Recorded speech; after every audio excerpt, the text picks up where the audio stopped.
సేమియా పాయసానికి మనకు కావాల్సిన పదార్థాలు పాలు, జీడిపప్పు, కిస్మిస్, బెల్లం, సేమియా, ఇలాచీ పౌడర్. తర్వాత ఒక బౌల్ తీసుకున్న బౌల్లో కొంచెం నెయ్యి వేసుకోవాలి. నెయ్యి వేడెక్కిన తర్వాత డ్రై ఫ్రూట్స్ వేసుకోవాలి.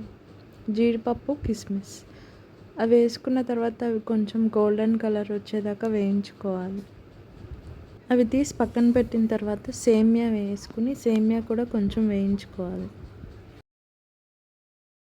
తర్వాత 1 కప్ బెల్లం వేసుకోవాలి. జనరల్గా 1 కప్ బెల్లానికి 1 కప్ సేమియా రేషియో సరిపోతుంది. అందులో తగినన్ని వాటర్ పోసుకుని అవి మెత్తగా అయ్యేదాకా ఉడికించుకోవాలి.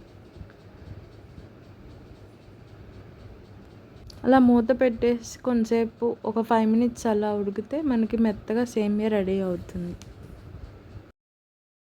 అలా సేమియా బెల్లంలో ఉడికిన తర్వాత యాలకుల పౌడర్ వేసుకుని స్టవ్ ఆఫ్ చేసేసుకోవాలి. స్టవ్ ఆఫ్ చేసిన తర్వాత కొంచెం చల్లారాక మనం కాచి చల్లారి పెట్టుకున్న పాలని అందులో వేసి మిక్స్ చేసుకుంటే మన వేడివేడి సేమియా పాయసం రెడీ అయిపోతుంది. అదే లాస్ట్లో కొంచెం నెయ్యి వేసుకుని అలాగే జీడిపప్పు, కిస్మిస్ వేసుకుంటే మన వేడివేడి సేమియా పాయసం రెడీ అయిపోతుంది టేస్టీగా.